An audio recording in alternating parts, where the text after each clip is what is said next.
Summer wind came blowing in from across Maryland Chambers Bay. Fairways brown, greens are brown, bunkers gray. Have you ever seen a golf course like this out in Puget Sound? Is it Puget? Puget? It's Tacoma, it's Seattle, it's the U.S. Open, and after 3 rounds in the books, you got a 4-way tie for the lead.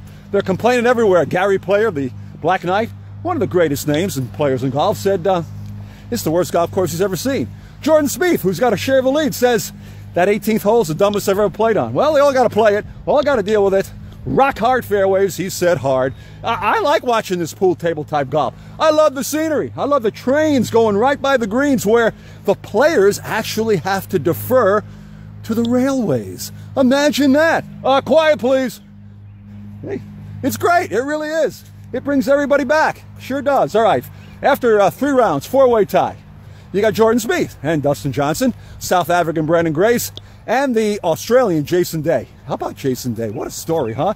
On Friday, he collapsed on the 9th hole. Vertigo. Didn't think he'd be able to continue yesterday. He continued all right.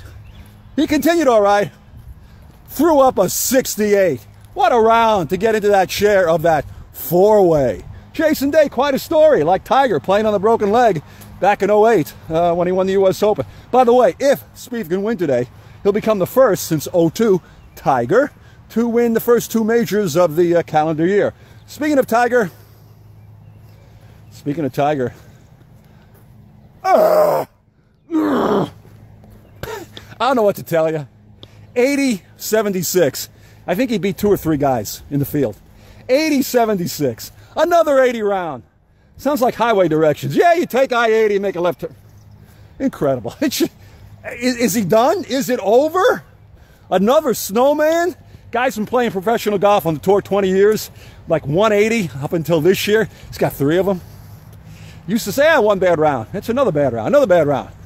He's hapless out there. Just can't get it going. But I want to tell you one thing about T. Woods, okay? He sucks right now. Yeah, well, okay, we know that. He'd be the first to tell you.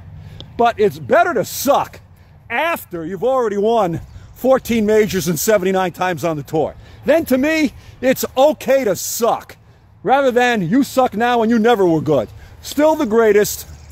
Jack, he's in there. Well, we know he's in there. Still the greatest of his era and maybe the best of all time in a span of 8 to 10 years. So if T. Woods never plays again, and I hope you don't, give it up to him. He will be fine. I sound like Seinfeld. He will be fine.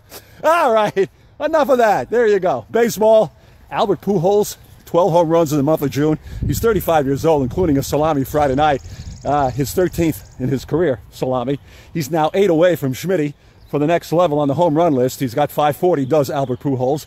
Hottest guy in baseball right now. By the way, hottest team, Tampa. I think they've won like 16 of 21. Hottest guy in baseball right now would have to be the right-hander, Max Hardcore Scherzer. Has this guy been unbelievable? He's a guy making $1 million a start, the free agent, $210 million deal. So you say, hey, if we're going to pay anybody $1 million a start, he better be throwing back-to-back shutouts and a no-hitter. Well, he did, okay? Coming off a 1-hitter, then yesterday against Pittsburgh, a no-hitter. And it would have been a perfect game if he didn't hit a batter with 1 out to go in the 9th inning. You go back to the annals, not anals, of baseball. Johnny Vandermeer threw the back-to-back no-hitters in 38, but he walked 11. Max in the 18 innings with the shutouts, the 2 complete game shutouts and the no-hitter, 1 walk, 26 strikeouts, total domination. 8-5, 1.76 ERA. Could have been a lot better if the Nationals had given him support. By the way, Bryce Harper did hit home run number 23 in that one, so that's a good thing for Bryce Harper. But you go back to Max Scherzer, and hello, sir. And you think, gee, wasn't he a Tiger free agent? Why, yes, he was. And didn't the Tigers have a chance to keep him? Why, yes, they did. But didn't Mike Ilitch, Little Caesars owner, Pizza, didn't want to do it? Yeah. Could he have done it? Sure. No cap in baseball. You get to a point sometimes where it's human emotion. Little philosophy for you. You just don't want to do it. Why? Maybe because you got $500 million tied up in 2 guys, Miguel Cabrera and the always mediocre Justin Verlander. 6-year, $168 million extension a few years ago. No one's going to take that deal. Why should they? JV is what you have right now. They'd love to dump. They really would. Just like CC Sabathia. No takers. Why would anybody want to do it? JMO, always worth less than a Kate Upton Game of Thrones video. Okay, then. All right, NBA draft is coming up Thursday from the Barclays in Brooklyn, and 3 teams could dominate all of the top 10 picks. Let me kind of get through all the trees here now. Yeah, 3 teams. Arizona could be one in there. Well, they're going to be. Arizona, Kentucky, and Duke. Arizona with 2 guys who you think are going to go.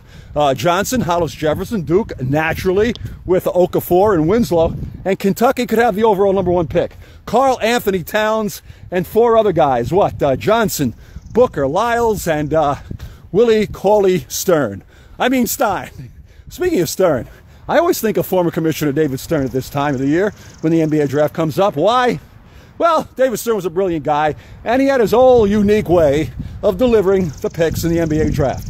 And he'd always get up on the podium, as they still do, with the new guy, Adam Silver, who's another brilliant guy. Great pick by David Stern, by the way. Stern would get up there very quietly, got a lot of respect. They all shut up when David got up there. And if you go back 30 years, it sounded something like this. With the first pick in the 1985 NBA draft, the New York Knicks select Patrick Ewing. A little Marv for you, too. You know, Stern's 73 and Marv is 74. Oh, by the way, happy Father's Day to you, past, present, and future. It is the first day of summer. And a happy birthday going out to niece Julie down in San Diego Way, where they play guitars all night and all day. You can hear them in the back room strumming. Hold down, Julie, don't you know Daddy's coming? Enjoy the day for you. We'll see you next time right here on The Walk.